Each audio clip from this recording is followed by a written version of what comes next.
Video 2 of overhead squat is a full body movement used to develop mobility, stability, force transfer across the kinetic chain. Focuses on not just the primary mover, it emphasizes total work completed across multiple joints. In sports performance program, its purpose is to improve trunk and overhead stability, reinforce coordination and balance, and build supporting strength in the shoulder, core, and legs. It also trains vertical force transfer from the lower body through a stubble trunk into the bar overhead, critical for athletic tasks like jumping, landing, and overhead receiving. Set a reflex on my mobility limitations. I use a wider stance with toes externally rotated and a wide grip on the bar to compensate for restricted shoulder and lat mobility.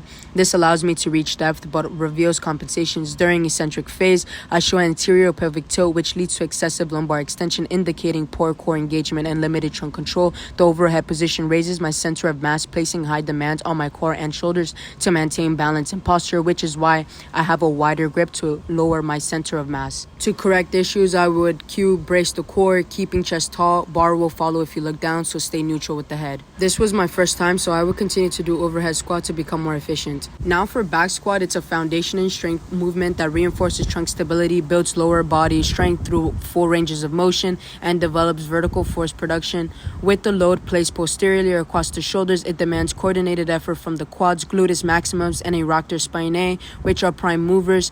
In the sport performance context, heavier the back squat translates to improvements in max vert jump due to energy transfer through that kinetic chain. My setup includes just outside shoulder width, toes slightly externally rotated, thumbs wrapped around the bar. During eccentric phase, I maintain good knee hip flexion, keeping my knees behind toe line and sitting back into my hips to achieve full range. On my final rep, I showed slight reliance on my knees, which reduced slight posterior chain engagement. However, a quick cue like sit back into glutes or let the knees hips move together simultaneously helps restore proper joint sequencing and force distribution. Now, RDL is a strength and mobility exercise that targets the hamstrings, especially in that lengthened position, while also developing neuromuscular coordination. It emphasizes eccentric control, lowering the weight with tension, and then a powerful hip extension during that concentric phase. That fast intent trains the hamstring and glutes to recruit quickly, improving that rate of force development. This mimics how hamstrings function at an athletic movement like sprinting and jumping, where they must rapidly contract from a stretch position. Starting position is hip width apart, thumbs wrapped around the bar. We also want more scapular retraction to activate the upper back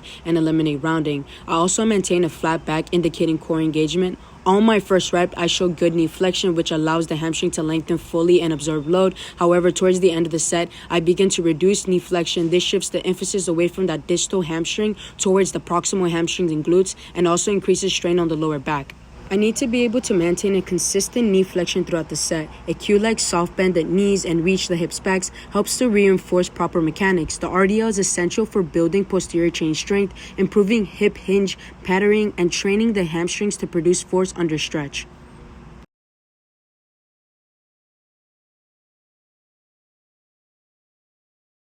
The deadlift is a foundational strength movement and a key teaching tool for Olympic lifts. It trains athletes to transfer energy efficiently through the kinetic chain from the floor through ankles, knees, hips, and trunk using proper technique and bracing.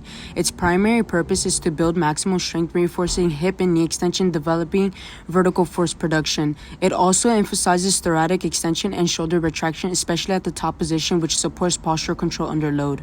Starting position is hip width apart, thumbs wrapped around the bar. I would focus on retracting the shoulders to remove rounding and brace the core. I want to drop my glutes back to load the hips, creating tension through the posterior chain. I want a tall chest and dig good with keeping my head neutral to align the spine. During concentric phase, I lift the bar with control, extending the hips, contracting the glutes at the top. I then reset by dropping the bar quickly to reestablish my setup.